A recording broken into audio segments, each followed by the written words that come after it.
witness is Lucia McBath. Ms. McBath is the mother of Jordan Russell Davis, who was shot and killed on November the 23rd, 2012, at a gas station in Jacksonville, Florida. Ms. McBath and Jordan's father, Ron, have become advocates for reducing gun violence. Ms. McBath is the national spokesperson for an organization known as Moms Demand Action for Gun Sense in America. She recently founded the Walk with Jordan Scholarship Foundation, providing assistance for graduating high school students. Ms. McBath is a graduate of Virginia State University, and before you say a word, I'd like to thank all the members of the panel for their patience in the rescheduling of this hearing. We had a chance to meet when it was previously scheduled, and I'm glad we did have those moments together. So please proceed with your testimony. Thank you. Good morning, Chairman Durbin and honored members of the subcommittee. My name is Lucia McBath, and I thank you for the opportunity to speak before this great institution today. I was raised in a family steeped in justice and confident in the triumphant goodness of humanity. My mother was a registered nurse, and my father, who served in the U.S. Army Dental Corps, was also for over 20 years president of the NAACP for the state of Illinois. He worked actively with President Lyndon Baines Johnson in the signing of the Civil Rights Act of 1964. If he could see me here today, testifying in front of the United States Senate, he would be beaming with pride and amazed at how far his daughter had come until he came to understand what brought me here. I appear before you because my son Jordan was shot and killed last November while sitting in the back seat of a friend's car listening to loud music. The man who killed him opened fire on 4 unarmed teenagers, even as they tried to move out of harm's way. That man was empowered by the Stand Your Ground statute. I am here to tell you there was no ground to stand. There was no threat. No one was trying to invade his home, his vehicle, nor threatened him or his family. There was a vociferous argument about music, during which the accused, Michael Dunn, did not feel that he was treated with respect. "You're not going to talk to me like that," he shouted as he sprayed the car that Jordan sat in with bullets, killing him instantly. When Jordan's friends tried to back the car away, Mr. Dunn aimed his handgun and fired off several more rounds, 9 total, pierced the car. There are any number of ways that this interaction might have gone, but there was only one way it could have ended once a gun entered the equation. In Florida, over 1 million people carry concealed weapons. Additionally, 10,000 to 15,000 more Floridians are approved to carry guns in public every month, faster than any state in the nation. Nationally, Florida has some of the loosest permitting requirements. Automobile glove boxes are becoming modern-day gun boxes.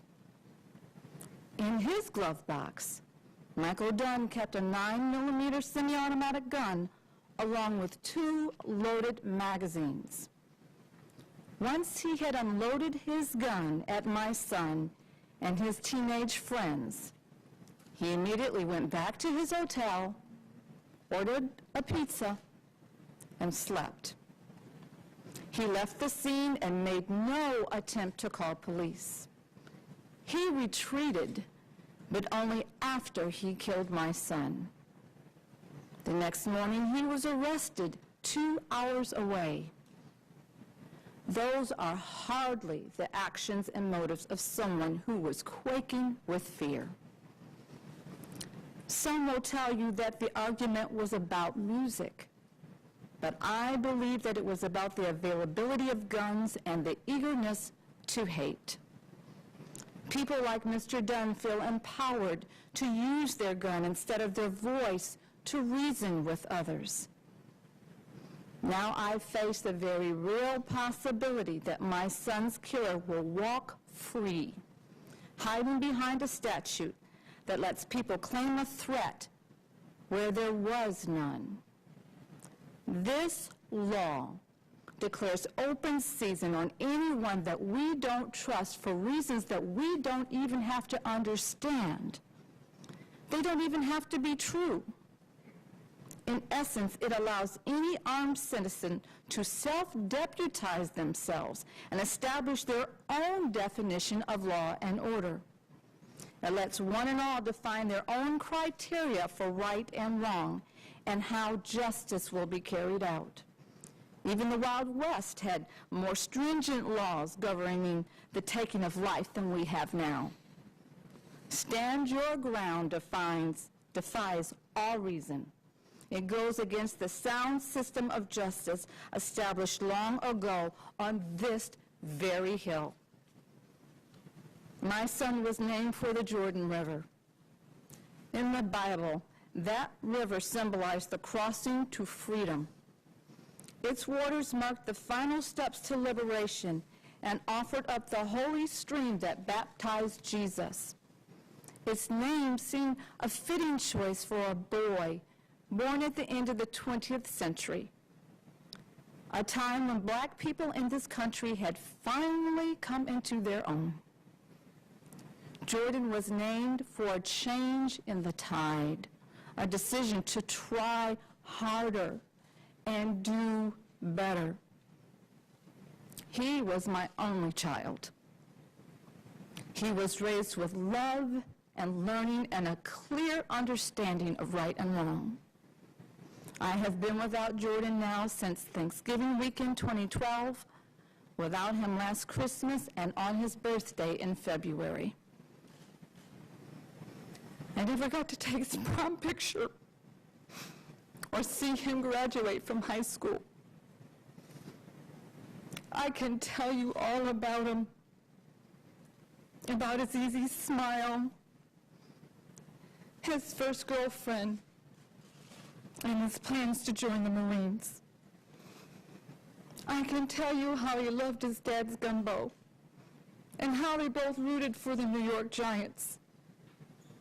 But you can never really know my boy, because an angry man who owned a gun kept it close at hand and chose to demonstrate unbridled hatred one balmy evening for reasons I will never understand.